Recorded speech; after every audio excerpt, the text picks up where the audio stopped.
Hey guys, Tank the Tank here, and we are doing another educational video. So today we will be talking about reliable communication setups. Now, this is an intermediate setup, meaning it's in between professional and beginner. So, first of all, a beginner setup would be using a plain old talkabout radio, which would be something like this.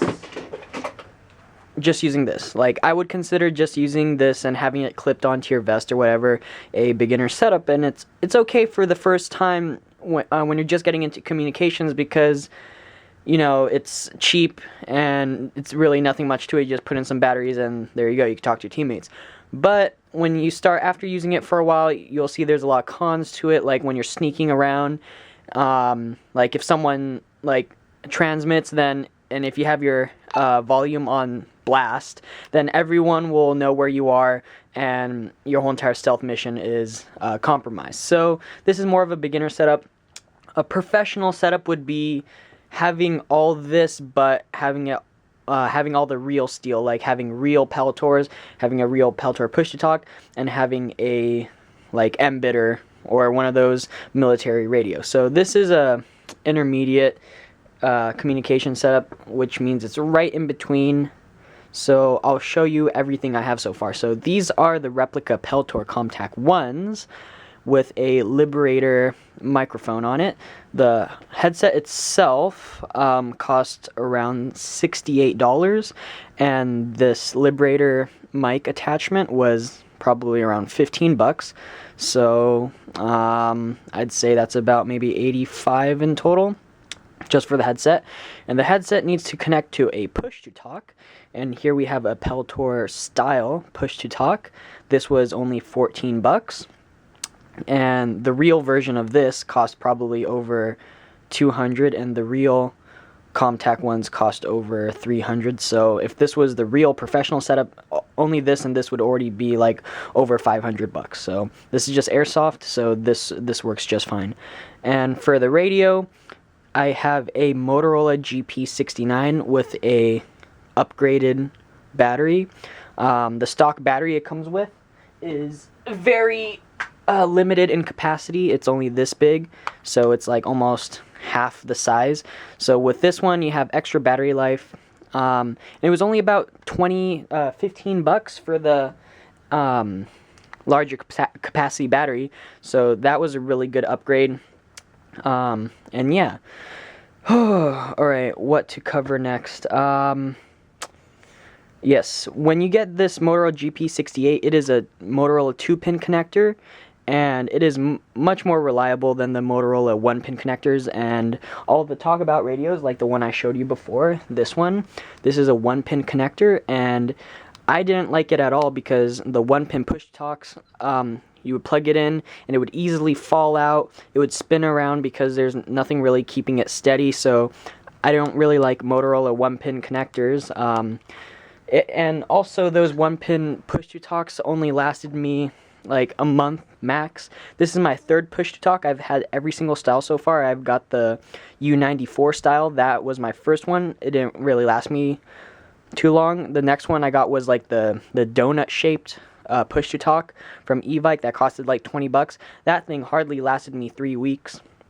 And this is my third push-to-talk, and this is the Peltor style, and this has been lasting me a very long time so far. So if you need to choose between the U94, the donut-shaped push-to-talk, and the Peltor one, get this one. This one has given me no problems so far. The only downside to it is the clip on the back. It is so freaking huge, you can't clip it to MOLLE. So you're going to have to find something else on your vest or whatever to clip this onto, because it is extremely huge. I have it clipped to my admin pouch. That's the only thing on my vest I'll clip to. So just be wary of that. This thing is ginormous, alright? Also, it's pretty cool. This has a detachable cover. It has a little screw right there, and you could take off the cover if you want. And to give it some contrast, I gave it a khaki paint job to make it look a little bit more cooler. Yes. And to the headset. These are really nice for the price. And I really like the upgraded Liberator headset. It was a little different. The original it comes with is just like a little boom mic with a little foam cover on it, and it's bendy and stuff like that. It was cool, but you know, after a while you want to upgrade to something a little bit cooler, and this thing could actually swivel up and down. If you're not talking to anyone, you could just flip it up like that so it's out of your face. So, and it looks really, really cool, guys. Like, no lie, this Liberator mic looks freaking awesome. So yeah, and one thing is, since those Chinese people aren't very precise, the plug to plug it into the back, it didn't really fit very well. It would almost like slip out, so I had to do a little electrical tape mod. I had to get some electrical tape and wrap it around there to hold the plug in tight, because if it's not really tight in there, it won't transmit. You could hit the transmit button and nothing will come out, because this plug is connected to this mic right here. So you have to make sure this is in really tight. And one last thing people don't know about these headsets, they think it muffles your hearing and you can't hear very well. Well, the headsets have external amplifiers right here, so it actually picks up ambient noise. So if there's people sneaking up on you, with these headsets on, you could hear better than with your ears without anything on them. Like, here's the volume adjusters right here. You could amplify the noise more, or you could decrease the noise. But these things are really helpful. People think that it hinders your hearing, but actually it improves your hearing by a lot. So that's why I love these things. I've been using them like for almost 7 months now. 7 months. These things are freaking amazing.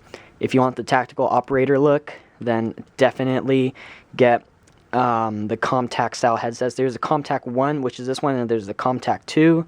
It's really the same thing, it's just different style.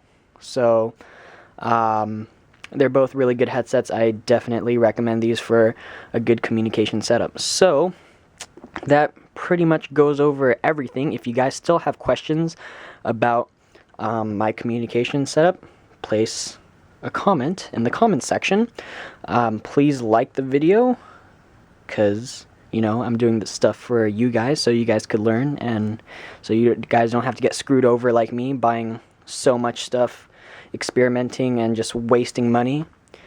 So yeah, this is free knowledge right here, so take advantage of it. So thanks guys for watching, and I'll see you on the field.